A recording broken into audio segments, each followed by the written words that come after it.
नमस्कार व्यूअर्स, आप देख रहे हैं देश का सबसे चर्चित और देश का सबसे बड़ा कार्यक्रम आर पार।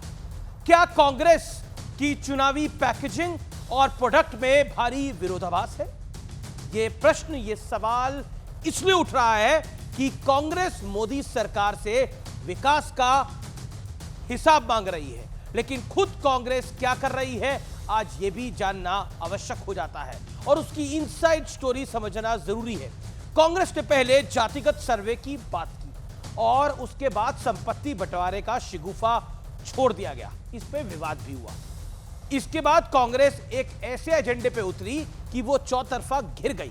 ये मुद्दा था एक खास समुदाय को आरक्षण देने का, और इस आरक्षण के लिए कांग्रेस कितनी बेचैन रही है, इस पर मैं इतिहास के पन्ने आज खोलने वाला हूं। इसलिए आज एक बड़ा खुलासा होगा आर पार में, और इन सब के बीच प्रधानमंत्री मोदी के लिए अब शब्दों का सिलसिला जारी है।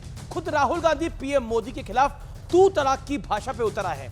तो प्रधानमंत्री मोदी ने कहा है कि मुझे गालियां देने में शहजादे को यानी राहुल गांधी को बहुत मजा आता है, क्योंकि नामदार हमेशा कामदारों को गालियां देते रहे हैं। तो आज इन्हीं तमाम प्रश्नों पर होगी देश की सबसे बड़ी पॉलिटिकल बहस। तुष्टीकरण की लड़ाई आरक्षण तक आई। आज का आर पार इसी पर।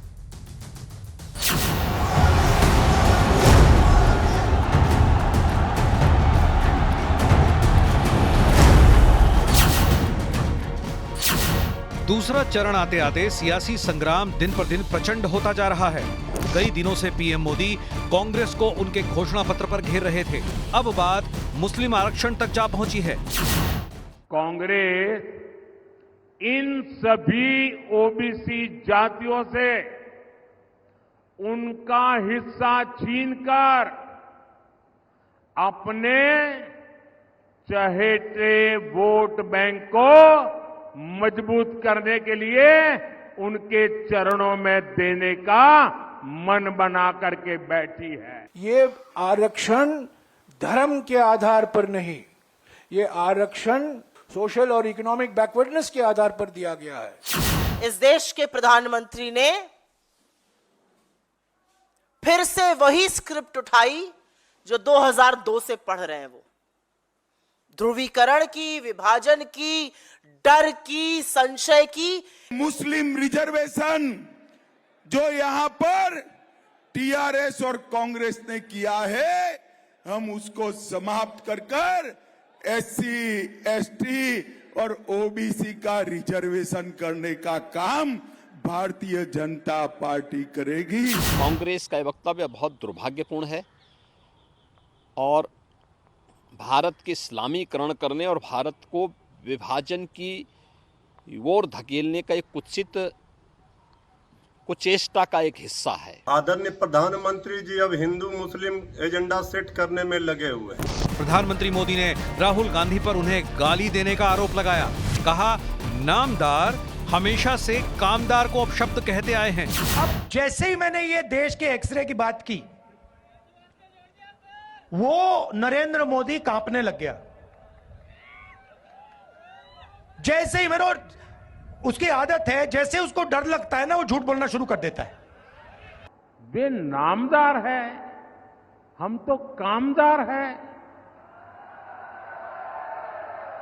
और नामदार तो कामदार को सदियों से ऐसे ही गाली गलौज करते आए हुए हैं। सवाल है कि क्या चुनाव पर पूरी तरह से धर्म का रंग चढ़ चुका है? आर पार में आज इसी मुद्दे पर होगी सबसे बड़ी बहस। तुष्टीकरण की लड़ाई आरक्षण तक आई। क्योंकि एक्सरे आजकल ट्रेंडिंग वर्ड है कि एक्सरे कराया जाएगा, बॉडी का नहीं, एक्सरे कराया जाएगा मुल्क का, देश का। लेकिन आज मैं भी एक एक्सरे करूंगा और आरक्षण पर कांग्रेस की नीति का एक्सरे करते हैं। आज उसका विश्लेषण करते हैं। आंध्र प्रदेश, मैं आपको कुछ फैक्ट्स दिखाना चाहता हूं और ये फैक्ट्स बहुत बड़े हैं अपने आप में। आंध्र प्रदेश 12 जुलाई 2004 5% मुस्लिम आरक्षण देने का दावा। 21 सितंबर 2004 आंध्र प्रदेश हाई कोर्ट में आदेश रद्द होता है। अब 7 जुलाई आती है 2007, आंध्र प्रदेश पिछड़ा आयोग की सिफारिश पर 4% मुस्लिम आरक्षण को फिर मंजूरी मिलती है और 8 फरवरी 2010 आंध्र प्रदेश हाईकोर्ट ने फिर आरक्षण को असंवैधानिक बताया। लेकिन 22 दिसंबर 2011 पे फिर होता है आंध्र प्रदेश में 4.5% मुस्लिम आरक्षण लागू। 22 मई 2012 को आंध्र हाईकोर्ट ने 4.5% आरक्षण को रद्द कर दिया। 22 मई को, 22 दिसंबर 22 मई। 13 जून 2012 को आते हैं, सुप्रीम कोर्ट का हाई कोर्ट के आदेश पर रोक से इंकार आया। अब मैं आगे बढ़ता हूं और कर्नाटक पे आता हूं। कर्नाटक में 32% ओबीसी आरक्षण है, लेकिन कैटेगरी 1 में 391 जातियां और उपजातियां हैं, जिनमें मुसलमानों की भी 17 जातियां हैं। इस कैटेगरी में 4% आरक्षण ऑलरेडी मिल रहा है। लेकिन अब बड़ा तथ्य क्या है? बड़ा तथ्य यह है, तथ्य नंबर 1, 2004 से 2014 के बीच यूपीए सरकार ने आंध्र कर्नाटक में मुस्लिम आरक्षण का पायलट प्रोजेक्ट चलाया। बड़ी बात यह है। अब तथ्य नंबर 2 क्या है? 5 बार मुस्लिम आरक्षण लागू करने की कोशिश हुई, लेकिन हर बार कोर्ट ने इसे रोक दिया। क्यों रोक दिया यह भी मैं आपको बताऊंगा। कोर्ट ने क्यों रोका, कोर्ट के पीछे क्या कारण था? क्योंकि तथ्य नंबर 3 वही है कि संविधान साफ कहता है कि किसी को धर्म के आधार पर आरक्षण हो ही नहीं सकता, जबकि कांग्रेस ने पायलट प्रोजेक्ट चलवाए थे। अब यह बात सामने आती है। अब मैं बढ़ता हूं आगे। बड़ा प्रश्न क्या है आज का? और बड़ा प्रश्न यह है, गठबंधन चुनाव जीता तो क्या पूरे देश में पायलट प्रोजेक्ट लागू हो जाएगा? क्या अगर इंडिया अलायंस चुनाव जीतता है तो क्या यह पूरा पायलट प्रोजेक्ट लागू होगा, जैसा बीजेपी अंदेशा जता रही है? क्या पूरे देश में मुस्लिम आरक्षण को लागू कर दिया जाएगा? ओबीसी यानी OBC schedule caste, schedule tribe से आरक्षण लेके क्या एक तबके को आरक्षण देने की प्लानिंग है, जो पायलट प्रोजेक्ट आंध्र और कर्नाटक में चल चुके हैं? यह सवाल खड़ा होगा। और इसी सवाल के साथ आज मैं जाता हूं अपने मेहमानों के बीच। मेरे साथ डॉक्टर अजय आलोक हैं, कंचना यादव हैं, मलूक नागर साहब हैं, अमीक जमई हैं, समाजवादी पार्टी के प्रवक्ता वारिस पठान हैं, एआईएमआईएम के प्रवक्ता। तो सीधा सवाल है आपसे, कंचना यादव जी, इस चर्चा की शुरुआत आपसे करते हैं। क्या आपको लगता है कि जो आरोप है भारतीय जनता पार्टी का, और उसके अंदर कर्नाटक का मॉडल है, आंध्र प्रदेश का मॉडल है, क्या आपको लगता है कि अगर इंडिया अलायंस की सरकार आएगी तो आरक्षण पर जो बीजेपी अब आशंका जता रही है कि आप एसटी, एससी, ओबीसी से आरक्षण ले लेंगे और इधर दे देंगे? देखिए अमीर जी, आपने आरोप की बात कही है तो मैं तथ्य की बात करूंगी। तथ्य यह है कि कर्नाटक में सबसे पहले मुसलमानों को आरक्षण देवगौड़ा जी की सरकार में मिली थी 1994 में, जब वो मुख्यमंत्री बने थे। और तथ्य यह भी है कि 2006 में उन्हीं के साथ बीजेपी सरकार बनाती है, और तब उसको याद नहीं होता कि ये वही पार्टी है जिसने मुसलमानों को आरक्षण दिया है, लेकिन सरकार तो बनाते हैं। और 2008 में जब येदियुरप्पा जी के साथ सरकार में आते हैं तो आरक्षण तब भी कंटिन्यू रहता है। और इतना ही नहीं, 2019 में तो फुल बहुमत से सरकार बनाते हैं, तब क्यों आरक्षण कंटिन्यू रहता है? और आपको बता दें कि 2 साल पहले का वीडियो है, प्रधानमंत्री नरेंद्र मोदी जी इंटरव्यू देकर बोले हैं कि जब वो गुजरात में थे तो मुसलमानों को 17 जातियों को वो ओबीसी के कैटेगरी में उनसे लाभ मिलता था। लेकिन इनका यही है, तरीका यही है कि जब कुछ न हो चुनावी मुद्दा तो मुसलमान पर आ जाओ। अरे मुसलमान भी इसी देश के उतने ही नागरिक है जितना हिंदू है। कोई दो राय नहीं है, वो भी नागरिक है। क्यों ये ध्रुवीकरण करने की कोशिश कर रहे हैं? क्यों? अगर आप मुद्दे पर राजनीति करिए, रोजगार की बात करिए, विकास की बात करिए, जो आप काम किए उसका रिपोर्ट दीजिए, जनता आपको चुन लेगी। अगर आप ठीक है, वारिस पठान रिस्पॉन्ड करना चाह रहे हैं, वारिस पठान रिस्पॉन्ड करना चाह रहे हैं। एक second, doctor Ajay Alok, I will give you a chance. Doctor Ajay Alok, I will give you a chance. Amique Jamei भी मेरे साथ जुड़ गए हैं, उनका भी अभिनंदन है। वारिस पठान, ये खेल राजनीति का है या ये खेल तुष्टीकरण का है? ये खेल पूरी तरह आप और हम सब देख रहे हैं। 2002 से भाजपा क्या करती आ रही है अमीश भाई? देश के मुसलमानों के खिलाफ नफरत फैलाओ, गालियां दो उनको और अपनी राजनीति को चमकाओ। अब देश के प्रधानमंत्री मोदी जी संविधान की शपथ लिए प्रधानमंत्री बने, मगर हम तमाम ने देखा कि किस तरह से राजस्थान में मंच से खड़े होकर उन्होंने पूरे 20% जो देश भारतीय मुसलमान है उनको गाली दी, घुसपैठिया कहा। इससे बड़ी गाली क्या हो सकती है हम भारतीय मुसलमानों के लिए, जो हमारे महान भारत देश में बाय बर्थ और बाय चॉइस रह रहे हैं। हम वो लोग हैं जिन्होंने आजादी की लड़ाई में अपनी जानें गंवाई अमीश भाई, और हमारा देश आजाद हुआ, और आज हमको घुसपैठिया बोल रहा जा रहा है। अरे मोदी जी, जितना अधिकार आपका इस देश पे नहीं है, उससे कई ज्यादा अधिकार वारिस पठान का है। हम इस देश में बाय बर्थ और बाय चॉइस भी है। आप घुसपैठिया, उसके बाद इतने सारे बच्चे पैदा कर रहे हैं। कौन पैदा कर रहा है बच्चे? चलो, मैं भारतीय मुसलमान हूं, प्राउड भारतीय मुसलमान हूं, मेरे 2 भाई बहन हैं और मेरे माशाल्लाह सिर्फ 2 बच्चे हैं। मगर वहीं पर भाजपा के देख लो अमीश भाई, वाजपेयी के कितने भाई बहन थे, मोदी जी के कितने भाई बहन हैं, योगी जी के कितने भाई बहन हैं। तो ये सारी चीजों को भूल के सिर्फ मुसलमानों को गाली दे के तुष्टीकरण की राजनीति करके पोलराइजेशन करके ही चुनाव में आते हैं। अब पाकिस्तान आ जाएगा, औरंगजेब आ जाएगा, शमशान कब्रिस्तान आ जाएगा, मुसलमानों को तो आए दिन गालियां दी जाएगी। चलो, एक उसका इलेक्शन कमिश्नर ने इस बात का संज्ञान लिया, नोटिस दिया। अब देखते हैं क्या होता है। अगर वारिस पठान ऐसा बोल दिया लेकिन आप हाथ खड़ा कर रहे थे आरक्षण के विषय के ऊपर। जेल में डाल दिया गया। देखिए, मैं बिल्कुल इतनी बड़ी गाली मोदी जी ने दी। आपकी वेदना, आपकी संवेदना समझता हूं। अरे माफी मांगना चाहिए उनके देश के मुसलमानों को। सबका साथ, सबका विकास, सबका विश्वास। अमीश भाई, लेकिन क्या ओबीसी की क्या ओबीसी SC ST से छोड़ के बाद आपका भी समर्थन है? एक सेकंड, यानी Waris let's be very clear in this. क्या आपका भी समर्थन है कि ओबीसी का, SC का, SC का, ST का, इनके कोटे से मुसलमानों को भी आरक्षण मिलना चाहिए? You are loud and clear with this, you are okay with this? आपकी हाँ है, आपकी ना है? अमित शाह ने वापिस कहा कि हम मुसलमानों को जो 4% आरक्षण है तेलंगाना में, वो भी खत्म कर देंगे। अरे आप आरक्षण भी नहीं दोगे।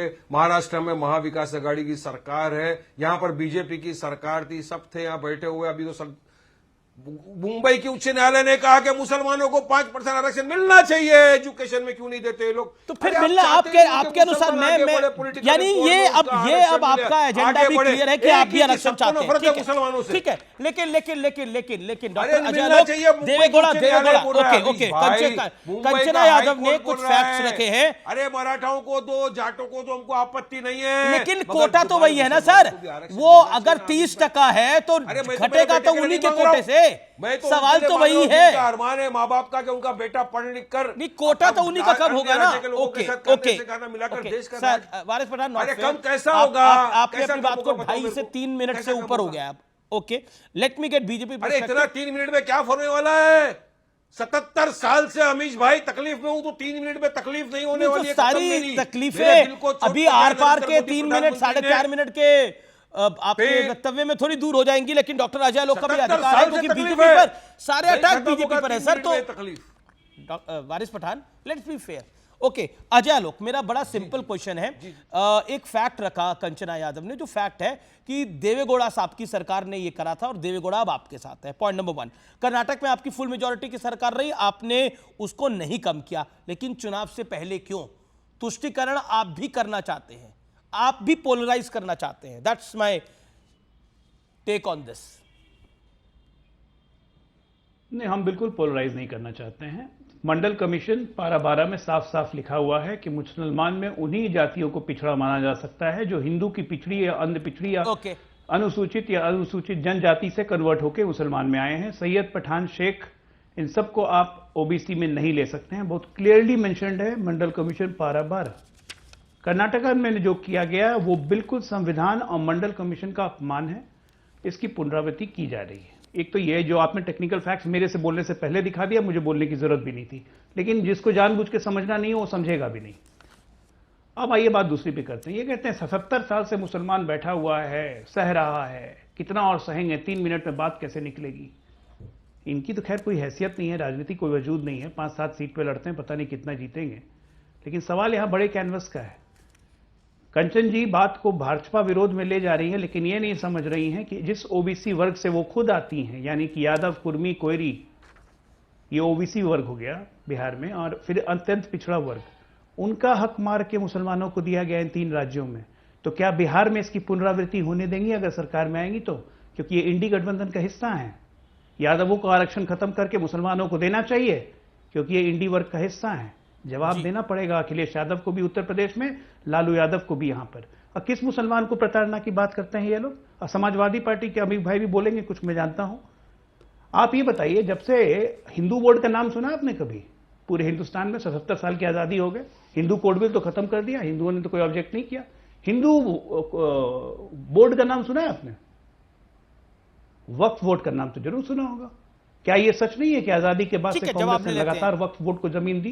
क्या ये नहीं नहीं 10 सेकंड अमीश्वर, बहुत इंपॉर्टेंट है। क्या ये सच नहीं है कि जिस चीज पर मुकदमा कर दिया कि ये जमीन मेरी हो गई तो वो वक्फ बोर्ड की जमीन हो जाएगी? कानूनन ये लॉ बनाया गया। आज भारत सरकार के पास सबसे ज्यादा जमीन है वक्फ बोर्ड के पास है। क्यों? ये तो कभी किसी ने, लेकिन अमीक जमाई वारिस पठान बहुत तड़पे हुए हैं। ओके, और ओके। उसी मैनिफेस्टो में जब कांग्रेस ये कहती है कि स्पेशल अटेंशन देंगे हम पर्सनल लॉ को, स्पेशल अटेंशन देंगे कि मुसलमानों को बैंक से आसानी से कर्ज मिले, स्पेशल अटेंशन देंगे जब मुसलमान के बच्चे विदेश जाके पढ़ सकें, तो ये तुष्टीकरण नहीं है पर तो क्या उसमें है? पिछड़ों और की उसके भी बाद बात ले है, आते हैं उठा वंचितों के, की भी बात है। नहीं मुसलमानों के बारे में अलग से एक पन्ने का वर्णन करने की ठीक है, आपको जरूरत ओके, क्या है? अमीक जमाई, आप भारत के संविधान में जब धर्म का कोई स्थान नहीं है तो। अमीक जमाई, I am quoting the honourable prime minister क्या कहते हैं एमपी के मुरैना के अंदर? कांग्रेस धर्म के नाम पर देश का फिर विभाजन ने पहले विभाजन किया, आज एक बार फिर कुर्सी के लिए वो छटपटा रही है। कांग्रेस फिर धार्मिक तुष्टीकरण को मोहरा बना रही है। कांग्रेस आपका भविष्य बर्बाद करना चाहती है। कांग्रेस ने ओबीसी का हक छीनकर मुसलमानों को दिया है। कर्नाटक में मुसलमानों को ओबीसी बनाया है। पूरे देश में कर्नाटक मॉडल लागू करना चाहती है। यानी अगर इंडिया अलायंस की सरकार आई तो ओबीसी का आरक्षण क्या ले लिया जाएगा? ये एक प्रिसेप्शन बनाई जा रही है। क्या Congress party, Samajwadi party, RJD, India alliance की अगर सरकार आती है 2024 में तो क्या आप ओबीसी का आरक्षण ले लेंगे, कर्नाटक मॉडल पे चलेंगे, या फिर आप मुसलमान आरक्षण के खिलाफ हैं? अमीक जमाई, चूज वन। अमीश जी देखिए, आज आदरणीय अखिलेश यादव जी ने कन्नौज की जो धरती है, सोशलिस्टों की धरती है, डॉक्टर राम मनोहर लोहिया जी की कर्म भूमि रही है। आज हमने वहाँ पे कसम खा के आज पूरे देश को, अखिलेश जी ने, हम सब लोगों ने, समाजवादियों ने ये पैगाम दिया है कि जो बात आज प्रधानमंत्री जी कह रहे हैं, सरकार आते ही इस देश में जातिगत जनगणना करवाएंगे जी, और आदिवासी, दलित, पिछड़ा समाज और इवन सामान्य वर्ग का समाज, आप सोचिए कि आर्थिक आधार पर आरक्षण तो भारत के संविधान में इसका कोई इमेजिनेशन ही नहीं है, लेकिन प्राइम मिनिस्टर साहब ने दिया। हम 10% नहीं, हम 15 से 18% देंगे। लेकिन जो जिसकी आबादी है, जो सोशलिस्टों का नारा था कि संसोपा ने बांधी गांठ, पिछले 500 में 60, तो जो नज़ीर आदरणीय नीतीश जी ने, जब वो हम लोगों के साथ थे बिहार में, तो जो कास्ट सर्वे हुआ वहाँ पे पता चला कि भूमियारों की क्या हालत ख़राब है, क्या ब्राह्मणों की हालत ख़राब है। तो हम सिर्फ दलित पिछड़ों की बात नहीं कर रहे हैं, हम अपने साथ साथ पूरे समाज को जो पिछड़ लेकिन गया मेरा है, जो प्रश्न उनका है, एक डायग्नोस्ट करा के, मेरा जो आप मेरे प्रश्न को अमीक भाई बहुत आसानी से, बहुत सरलता से टाल गए। ये आपकी खासियत हो सकती है, लेकिन मेरा प्रश्न बड़ा डायरेक्ट है और मैं बिल्कुल उस प्रश्न को इधर उधर नहीं कर रहा। मैं दोबारा आपसे प्रश्न रख रहा हूं, आपके विवेक पे छोड़ता हूं, आप उसका कितना जवाब देना चाहते हैं। मेरा प्रश्न ये है, क्या आप 5%, 4.5% मुसलमान आरक्षण के पक्ष में है देश भर में, हाँ या ना? फिर मामले को आगे बढ़ाते हैं। देखिए, हम समाजवादी लोग सीधे सीधे, जो हमारा ओबीसी का जो हमारा कोटा है, मुसलमानों की करीब 70% जातियां जो पहले से अन्य पिछड़ा वर्ग में हैं, जो समकक्ष हैं बहुसंख्यक जातियों की, जो ओबीसी में हैं, तो वो ऑलरेडी उनको आरक्षण मिल रहा है। हम ये जो धर्म का आधार है आरक्षण का, हम उसके खिलाफ हैं। लेकिन हम एक नया विजन दे रहे हैं, जो अखिलेश जी कह रहे हैं कि जातिगत जनगणना करा के, चाहे वो अगड़ा हो, पिछड़ा हो, दलित हो, ट्राइबल्स हो, उन सब लोगों को आबादी के हिसाब से हम आरक्षण देने की वकालत करेंगे, जिसके खिलाफ नरेंद्र मोदी रहे। नरेंद्र मोदी संविधान विरोधी है। लेकिन क्या मेरा फिर वही प्रश्न है, क्या नहीं जो मैं फिर वारिस पठान की बात पे जाऊंगा। एक सेकंड डॉक्टर अजय लोग, क्या आप 4.5%, 5% मुसलमानों के आरक्षण के खिलाफ हैं या उसके पक्ष में हैं? अमीश भाई, एक वारिस आपसे सवाल नहीं है, वारिस भाई आपसे सवाल नहीं है। अमीक जमाई विल आंसर दिस। अमीक जमाई 5 सेकंड। हम धर्म के आधार पे कोई भी आरक्षण जो बहुसंख्यकों में हो या अल्पसंख्यकों में हो, हम उसके खिलाफ हैं। और हम चाहते हैं कि जो 100 में 60 की बात है, जैसे ओबीसी है, उसको अभी वारिस पठान हम चाहते हैं उसको ओके नहीं, आप कान को पकड़ना चाहते हैं लेकिन पीछे से पकड़ना चाहते हैं, सामने से दिखे ना। ओके वारिस पठान, अमीक जमाई की बात पे आपका रिस्पॉन्स। अमीक भाई वारिस पठान को 40 सेकंड दीजिए, 40 सेकंड दीजिए। डॉक्टर अजय लोग, I will come to you, my promise. सुनिए, दो बातें अमीश मैं जमाई की कहूंगा बात का यहाँ पर। देखा अमीश भाई आपने खुद ने कि किस तरह से हमारे लिए एक तरफ चाहे बीजेपी हो चाहे समाजवादी पार्टी हो, दोनों भी एक ही सिक्के के दो पहलू है। दोनों की नीयत नहीं है कि मुसलमान का पॉलिटिकल एम्पावरमेंट आगे बढ़े। कैसा मैं आपको बताता हूं, अभी इन्होंने कहा कि हम धर्म जाति के नाम पे आरक्षण नहीं देना चाहते, तो कौन सा मांग रहे धर्म जाति के नाम पे आरक्षण? क्या वारिस पठान अपने बेटे के लिए मांग रहे हैं क्या आरक्षण? अरे हम तो उन कमेटियों के रिपोर्ट के आधार के ऊपर आरक्षण मांग रहे हैं। महमूद रहमान कमेटी की रिपोर्ट है, मिश्रा कमेटी रिपोर्ट है, सारी कमेटी का रिपोर्ट ये दर्शाता है कि देश का मुसलमान पिछड़ा वर्ग है, सोशली, इकोनॉमिकली, एजुकेशनली बैकवर्ड है, उसको आरक्षण मिलना चाहिए। अब इनकी सरकार थी कांग्रेस की, आरक्षण की तो एक वारिस पठान आरक्षण की तो एक सीमा है ना, सुप्रीम कोर्ट की गाइडलाइंस है, उसके बाहर आरक्षण कैसे मिलेगा? अरे उसके बाहर आरक्षण कैसे मिलेगा? इंपॉर्टेंट है सुप्रीम कोर्ट में। नहीं, सुप्रीम कोर्ट की गाइडलाइंस है, बिल्कुल सही बात है। महाराष्ट्र की बात कर रहा हूं, यहां पर मराठाओं को आरक्षण दो, हमको ऑब्जेक्शन नहीं है। धनगर समाज को आरक्षण दो, हमको ऑब्जेक्शन नहीं है। वहीं पर मुंबई की उच्च न्यायालय ने कहा है कि तुम मुसलमानों को 5% आरक्षण एजुकेशन में दो, मगर सरकारें क्यों नहीं देती? ना इनकी नीयत थी ना इनकी नीयत है, तो पिस गया कौन बीच में? तो मुसलमान पिस गया ना। तो ये जो झूठ फैला रहे हैं, अमित जमाई रिस्पॉन्ड टू दिस। अमित जमाई, आप मुसलमानों का वोट तो लेना चाहते हैं, लेकिन ये बात नहीं करना चाहते, ये आरोप आप पर करना कुछ भी नहीं है। एसटी हसन का टिकट काट दिया इन लोगों ने। अरे एसटी हसन साहब का टिकट काट दिया, ये बात देखे पलटी मार एआईएमआईएम कह रही है। जवाब मेरे पास पूरे नेताओं की लिस्ट है, किसने मुसलमान आरक्षण पे क्या क्या बोला, इसने संभल के बोलिए आज सब लोग। मैं पहले बोलो, मैं बस पूरी लिस्ट लेके बैठा हूं मैं आज। किसके लिए? ओके, अमित जमाई बोलिए। वारिस पठान जी किसके लिए बैटिंग कर रहे हैं मुझे नहीं पता है, बट हमारा यह कहना है कि जातिगत जनगणना करा के इस देश में जिसकी जितनी आबादी है, अगर मुसलमानों की आबादी हमारे कॉन्स्टिट्यूशन के मुताबिक, हमारी जनगणना के मुताबिक 12% है, तो हम चाहेंगे कि उनको अपना आरक्षण मिले। अगर अपर कास्ट, ठाकुर, पंडित, ब्राह्मण, अगर इनकी आबादी इस देश में 18% है, हम चाहेंगे कि उनको आरक्षण मिले। ओके, वारिस पठान, भूमियार आप किसकी तरफ से बैटिंग कर रहे हैं? जो बहरहाल असद ओवैसी के खिलाफ इंडिया अलायंस ने कैंडिडेट नहीं दिया है, बीजेपी ने तो वाजवी लेकर को उतारा है। ओके, 10 सेकंड संख्या भारी, उसकी उतनी हिस्सेदारी, ये स्लोगन दिया था ना आपने, जिसकी जितनी संख्या भारी उसकी उतनी हिस्सेदारी, ये स्लोगन आपने दिया था ना। बताइए समाजवादी ने कितने मुसलमानों को उत्तर प्रदेश के अंदर टिकट दे दिया? एसटी हसन साहब का सिटिंग एमपी का टिकट काट दिया, मेरठ के अंदर आपने टिकट नहीं दिया मुसलमान को। जहां मुस्लिम बहुसंख्या की आबादी है वहां आप नहीं देते, कैसा बढ़ेंगे आगे?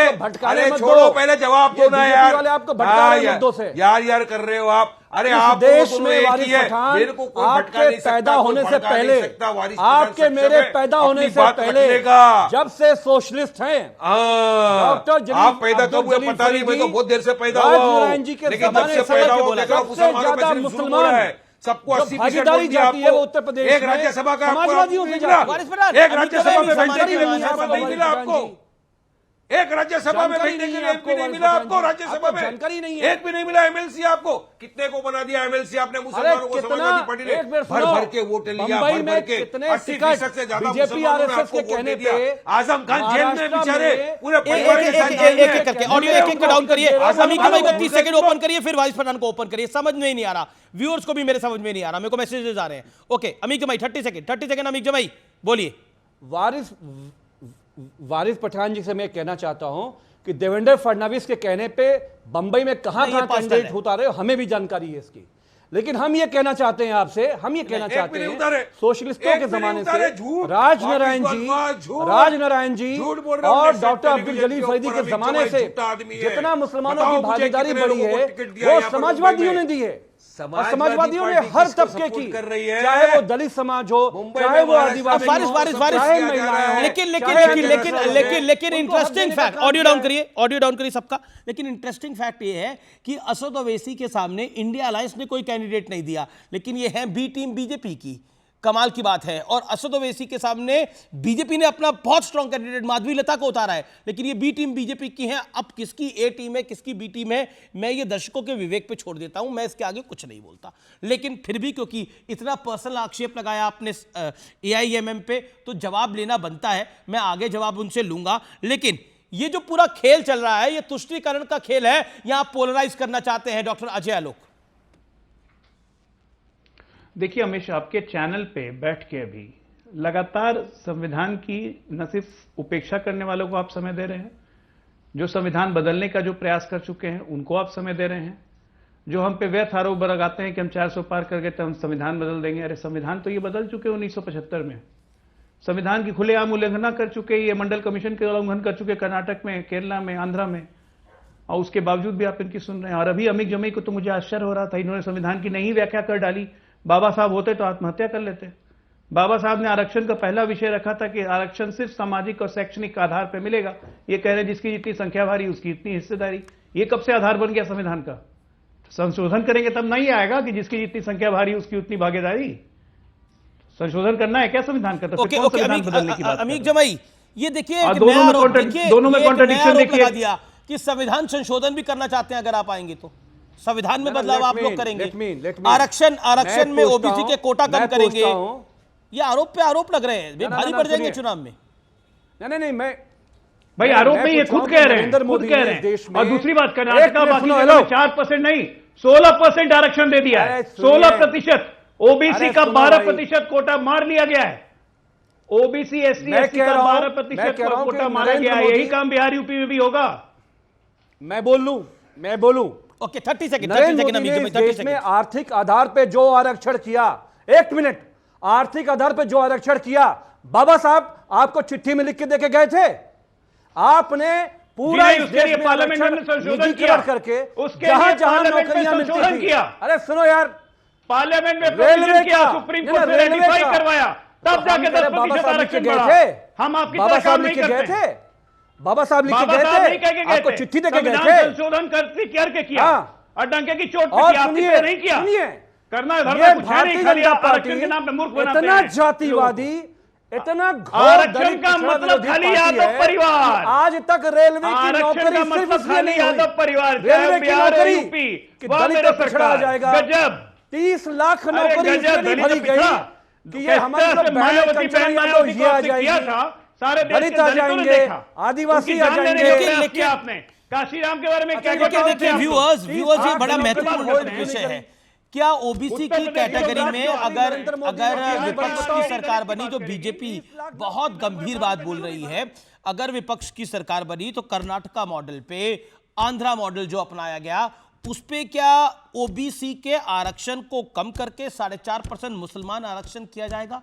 यह आरोप बहुत गंभीर है और इसको लेकर एक second doctor Ajay Alok, you made your point. मैं जाना चाहता हूं मलूक नागर के पास।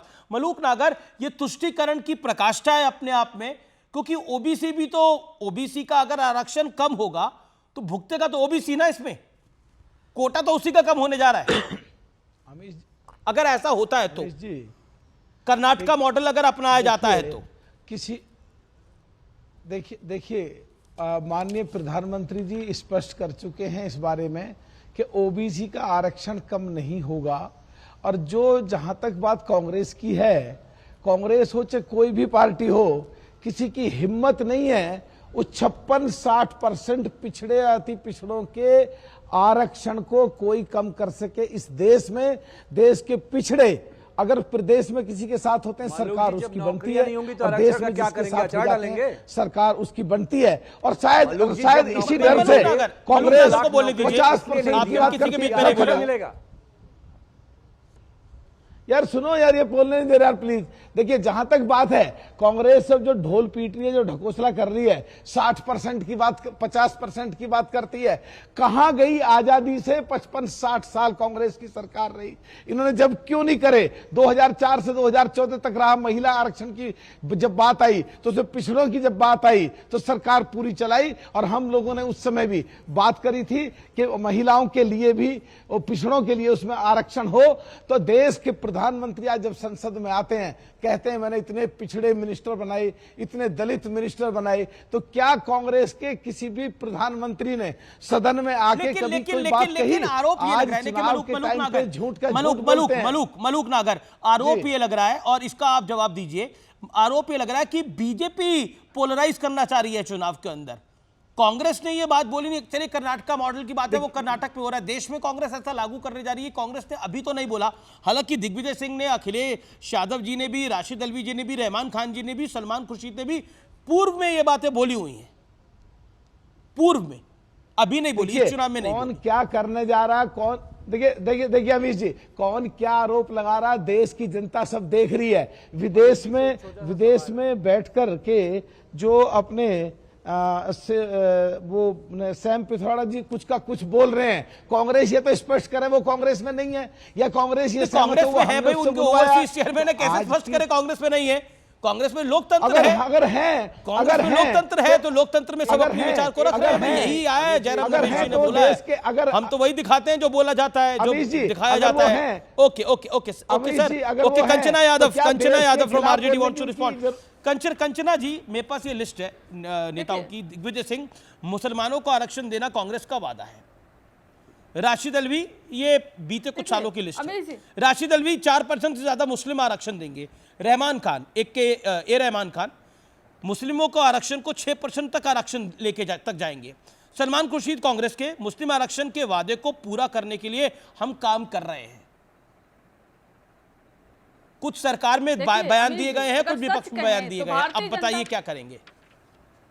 तो ऐसा तो नहीं है, ट्रैक रिकॉर्ड तो रहा है। मैं आपको सच बताती हूँ, सच्चाई यह है अमित जी, सच्चाई यह है कि भारतीय जनता पार्टी ना तो ओबीसी की हितैषी है ना मुसलमानों की हितैषी है। बात क्लियर है। नीट में आरक्षण घोटाला किसने किया? भारतीय जनता पार्टी की सरकार ने किया। यूपी में 69,000 शिक्षक भर्ती में ओबीसी का घोटाला किसने किया? भारतीय जनता पार्टी ने किया। अरे हमने तो आरक्षण को 75% तक बढ़ाया, अति पिछड़ों का आरक्षण बढ़ाया, दलितों का बढ़ाया, आदिवासियों का बढ़ाया। हम लगातार मांग कर रहे थे उसको शेड्यूल में डाले, लेकिन कौन नहीं डाला? भारतीय जनता पार्टी की सरकार ने डाली। एक और, अगर मौलाना आजाद नेशनल फेलोशिप जो बना हुआ था, जिसमें 55% जो बेनिफिशियरी थी वो मुस्लिम महिलाएं थी, उसको किसने खत्म किया? भारतीय जनता पार्टी की सरकार ने खत्म किया। और इनका तो ये चरित्र। बढ़िया सवाल पूछा आपने कंचना जी, और कभी बन जाएंगे। बढ़िया बात बोली आपने मौलाना आजाद वाली। लेकिन एक सवाल का जवाब दे दीजिए, आप एक सवाल का जवाब दे दीजिए। आज तक कितनी बार डिमांड करी गई कि जामिया मिलिया के अंदर भी आरक्षण होना चाहिए और ओबीसी को आरक्षण मिलना चाहिए? कितनी बार डिमांड करी? कितनी बार डिमांड हुई विपक्ष की तरफ से जामिया मिलिया की? मैं आपको बता, जामिया मिलिया की कितनी बार डिमांड हुई? और तो और नहीं, सुनना पड़ेगा जी, सुनना पड़ेगा, सवाल सुनना पड़ेगा। कंचना जी, सवाल सुनना पड़ेगा, अधिकार है, जवाब भी देंगे। नहीं, बिल्कुल जवाब देना आपका अधिकार है, लेकिन सवाल पूछना मेरा अधिकार है। एएमयू के अंदर कितना आरक्षण ओबीसी को मिला हुआ है, बताएंगी? कितना आरक्षण मिला हुआ है? और किस लोकतंत्र के प्रोधा ने, किस समाजवाद के प्रोधा ने उसके लिए लड़ाई लड़ी? सपा की तो सरकार रही, बसपा की तो सरकार रही उत्तर प्रदेश के अंदर। किसने लड़ाई लड़ी? केंद्र में सरकार में आप भी भागीदार रही, सपा भी भागीदार रही। किसने लड़ाई लड़ी? बयान जरूर आते थे, एक एक करके बयान मैंने आपको बता दी थी, मुझे रिपीट करने की आवश्यकता नहीं। जवाब दीजिए जी। बिल्कुल सही कहा। यूपीए की सरकार में इंदिरा गांधी नेशनल यूनिवर्सिटी बनता है अमरकंटक में। वो बेसिकली आदिवासियों के लिए बनता है। कुछ तबके के लोग नहीं पढ़ पाते, उनके लिए आदिवासी के लिए एक यूनिवर्सिटी बनाई जाए। क्या भारतीय जनता पार्टी ने एक भी प्रयास किया कि आदिवासियों के लिए अलग यूनिवर्सिटी बना दिया जाए, दलितों के लिए बना दिया जाए? क्या किया उन्होंने? क्या किया उन्होंने? बताइए आप जो कुछ यूनिवर्सिटी एमयू हो, जामिया हो, वो सिलेक्टेड बनाई गई थी ताकि उस कम्युनिटी के लोग पढ़ सके। ऐसे ही आदिवासी के लिए यूनिवर्सिटी बनाई गई है, लेकिन ये भारतीय जनता पार्टी के लोग नहीं समझेंगे, क्योंकि उनका तो कोई मकसद वो बनाई गई है, उससे तो टच नहीं करना चाहिए। अब यही रुकिए, आपने बोला अभी कंचना जी just now said, Ajay Alok को मैं लेके आता हूं, अभी आपने बोला वो बनाई गई है, वो मुसलमानों के लिए बनाई गई है, उसको नहीं टच करना चाहिए। लेकिन हम ओबीसी का रिजर्वेशन टच करने को तैयार है और हम 4.5% कह रहे हैं, जबकि कैप लगा हुआ है ऑनरेबल सुप्रीम कोर्ट से। या तो आप या तो मुस्लिम आरक्षण एक झूठ है या ओबीसी के आरक्षण में कमी होगी। एक चीज तो चूज करनी पड़ेगी ना। दो नाव में तो सवार नहीं रहा जा सकता इस केस में। आप मुझसे पूछ रहे हैं? जी कंचना जी। जी मैडम जी। और वही अभी बीजेपी के प्रवक्ता 12 पॉइंट की बात कर रहे थे, 12 पॉइंट पे उस पे कहीं पर यह नहीं लिखा है, बल्कि यह लिखा है कि ओबीसी जो मुसलमान होते हैं उसमें भी कई जातियां ऐसी होती हैं जो बहुत ही बैकवर्ड होती हैं। फ्यूचर में उनको देखकर कमेटी बनाई जाए, तभी सच्चर कमेटी बनी थी और सच्चर कमेटी के आधार पर वो जो मौलाना आजाद फेलोशिप बना था, लेकिन इन्होंने हटा दिया। ये तो किसी की हितैषी नहीं है। बताइए, बाबा साहब भीमराव अंबेडकर यूनिवर्सिटी दलितों के लिए पर्टिकुलर बना हुआ था, उस पे आप कहेंगे अब मैं बोल लूं जरा कुछ कम्युनिटी के आधार पर। अरे भाई एक मिनट देखिए, ऐसा है अमीर जी कि सबसे पहले आप बार बार कह रहे थे कि 4% आरक्षण 4% आरक्षण ग्रुप 2B के लिए था कर्नाटका में, जो कि लागू है आज से नहीं। जो जैसे ही कांग्रेस की सरकार आई थी हमने हटा दिया था। जैसी कांग्रेस की सरकार आई, ये लोग उस हटाने के विरुद्ध में न्यायालय गए, निर्णय नहीं आने के बावजूद भी कांग्रेस की सरकार बनते ही रिस्टोर कर दिया गया। 1 मिनट में बीच में नहीं बोलता हूं किसी के, उसको दोबारा रिस्टोर कर दिया गया। लेकिन वास्तविकता क्या है कि यह भी जो आरक्षण दिया गया है, 950 मेडिकल सीट्स में से 156 सीटें मुसलमानों को आरक्षित कैटेगरी में दी गई, जो कि ओबीसी वर्ग के लिए थी। मतलब कि कितना प्रतिशत? 16%। आरक्षण सैंक्शन 2B कैटेगरी में कितना है? 4%। ये 12% आरक्षण ओबीसी वर्ग का खा गए। ये मॉडल अगर पूरे देश में आया तो कंचना जी, इसलिए मैंने कहा था कोई यादव का आरक्षण नहीं बचेगा बिहार में, नहीं यूपी में। आप लोग अपने पैर पे फिर कुल्हाड़ी मार रहे हैं अगर इस चीज का समर्थन कर रहे हैं। और ये इस चीज की झलकी उन्होंने अपने मैनिफेस्टो में दी है। अब एक मिनट इस चीज की झलकी आप बीच में क्यों बोल रही हैं? भाई मैं आपके बीच में नहीं बोल रहा था, आप इतना बोल रही थी तो मैं कुछ नहीं बोल रहा था बीच में। सुनिए, जब सुनने की आदत डालिए ना, कितनी बार बोला है मैंने। ओबीसी आरक्षण की बात नहीं है, बात है कि ये मॉडल कांग्रेस देश में लागू करना चाहती है और जानते बूझते या मोदी विरोध में या अंध विरोध में आप उनके साथ हो रही हैं। कल को आपका समाज आपसे पूछेगा, क्योंकि आप समाज की राजनीति करती हैं, आप देश या बिहार की राजनीति नहीं करती हैं, यादव मुसलमान की राजनीति करती हैं। उसके चक्कर में यादव चला जाएगा। पहली बात ध्यान रखिए, वार्निंग सिग्नल आप दोनों के लिए। दूसरी बात मैं कहता हूं, बड़ा प्यार से आप अभी कह रही थी AIMIM, अलीगढ़ मुस्लिम यूनिवर्सिटी, जामिया, ये सब बनाई गई है वर्ग विशेष के लिए। जब बनारस हिंदू यूनिवर्सिटी किसके लिए बनाई गई है? क्या खाली हिंदुओं के लिए बनाई गई है क्या? उसमें तो सारा आरक्षण है, उसमें तो मुसलमानों को भी आरक्षण देने की मांग करते रहे हैं मुलायम सिंह यादव और बाकी लोग। उसमें तो आपकी आवाज नहीं निकलती है। क्यों, आप लोग हिंदू नहीं हो क्या? बताती हूँ। धर्म के आधार पे आरक्षण जब संविधान में गलत है तो इसको जस्टिफाई कैसे किया जा सकता है? बनारस हिंदू जब धर्म के आधार पर हम आरक्षण कर ही नहीं सकते। रिजर्वेशन के लिए एक मिनट, धर्म के आधार पर आरक्षण है या नहीं? अरे बाबा साहब अम्बेडकर के ज्ञानी पुरुषों, संविधान बचाने वाले महान नायकों नायिकाओं, जरा बताइए ना, संविधान में धर्म के आधार पर आरक्षण है? अरे संविधान में धर्म के आधार पर आरक्षण है या नहीं है? इतना क्यों बहस करना है? अमीक जमाई वांट्स टू रिस्पॉन्ड। अमीक जमाई, बनारस हिंदू यूनिवर्सिटी में तो आरक्षण है, लेकिन अलीगढ़ मुस्लिम यूनिवर्सिटी में आरक्षण नहीं है, जामिया मिलिया में आरक्षण नहीं है। एक बात मैं आपको बहुत मोटी मोटी बता दूं, इस देश में 60% देश के विश्वविद्यालयों में, पूरे देश के विश्वविद्यालयों में 65% वैकेंसीज नरेंद्र मोदी के आने के बाद खाली हैं। एक शिक्षक इसलिए नहीं भरे जा रहे हैं कि दलित आ जाएंगे और बैकवर्ड आ जाएंगे, सब गोल पोस्ट बदलेंगे। तो खुद आरक्षण विरोधी डीएनए का ये prime minister Bharatiya Janata party, सवाल का जवाब और हमारे अजय भाई अगर आरक्षण की बात ना करें, अमीक भाई माना, और दूसरी बात ये माना कि आप बहुत बड़े उस्ताद हो, माना कि आप बहुत बड़े उस्ताद हो, लेकिन इतनी भी उस्तादी मत करो कि साफ साफ हमारे सवाल से मुंह मोड़ लो भाई। इस समय की बहुत बड़ी ब्रेकिंग स्टोरी है, वो है लालू यादव का बीजेपी पर बहुत बड़ा हमला। लालू यादव ने कहा है कि संविधान लोकतंत्र खत्म करने की तैयारी है, वोट भी, आरक्षण को भी समाप्त करने की तैयारी है। बीजेपी कह रही है कि ये लोग आरक्षण को समाप्त करके मुस्लिम कोटा बढ़ाएंगे और वोट को भी खत्म करने की तैयारी है, इसलिए बुद्धि विवेक के साथ वोट करें। लालू यादव बिहार की राजनीति के, देश की राजनीति के बड़े नेता हैं, उनका यह बहुत बड़ा दावा है और बहुत बड़ा बयान है। मैं सीधा डॉक्टर अजय आलोक के पास चलता हूं रिएक्शन लेने के लिए। डॉक्टर अजय आलोक मेरे साथ है। लालू यादव ने एक बड़ा हमला कहा है कि आप लोग वोट का अधिकार लेना चाहते हैं, आरक्षण का अधिकार लेना चाहते हैं, आप सब कुछ समाप्त करना चाहते हैं। जवाब डॉक्टर अजय आलोक लालू यादव के बयान का। 2002 याद आ गया, बड़ी इंपॉर्टेंट डेट है ये हिस्ट्री में। नरेंद्र मोदी जी गुजरात के प्रधानमंत्री बने थे और बिहार में चल रहा था तेल पिलावन लाठी खिलावन रैली, जहां राजद के समर्थक लाठी लेके पूरे गांधी मैदान और पूरे पटना में उन्होंने उत्पात मचाया था। और गुजरात का सीएम होता था सर, पीएम कब से बना दिया आपने? गुजरात का सीएम मैं कह रहा हूं, गुजरात का सीएम लालू जी यहां 2002 में गांधी मैदान में लाठी खिलावन तेल पिलावन रैली कर रहे थे। ये 20 साल मोदी जी के ऐसे गुजरे कि लालू जी आज बुद्धि और विवेक का प्रयोग करने की बात करने लगे, लाठी खिलावन तेल पिलावन भूल गए। तो देखिए ये मोदी इफेक्ट है कि बुद्धि खिलावन, बुद्धि और विवेक का प्रयोग करना है। लालू जी जब बुद्धि और विवेक का प्रयोग करने की बात करते हैं तो जैसे क्या ये कुछ संविधान बदलने की तैयारी है क्या? मतलब ऐसा कुछ है, 400 इसीलिए चाहिए? ये आरोप बार बार मतलब इतना बड़ा है। अरे आप ये देखिए, अच्छा ठीक है, चलिए एक बात करते हैं। किसने अपने मैनिफेस्टो में लिखा है कि हम ये 5 कानून बदल देंगे? किसने लिखा है? कांग्रेस ने। भारतीय न्याय संहिता बदल देंगे, भारतीय आचार संहिता बदल देंगे, सब कानून ये बदलेंगे, संविधान बदलने की बात हमसे करते हैं। प्रूवन ट्रैक रिकॉर्ड किसका है कि संविधान किसने बदला? कांग्रेस पार्टी ने 1975 में। अरे संविधान छोड़िए, संविधान की आत्मा को मार दी, प्रियम्बल बदल दिया सोशलिस्ट और सेकुलर घुसाने के लिए, बाबा साहब की आत्मा को चोट पहुंचा के ये काम किया। हमें कहते हैं कि हम संविधान बदल देंगे, लगातार कानून बदलने की बात ये करे, ठीक है, मुसलमानों को आरक्षण देने की बात ये करे, एक यूसीसी जो हमारे संविधान का इंटीग्रल पार्ट है उसकी अवहेलना करके अपने ठीक है, मैं आता हूं विषय के ऊपर। ठीक है, यू मेड योर पॉइंट। आपने लालू यादव पे अपनी बात रखी।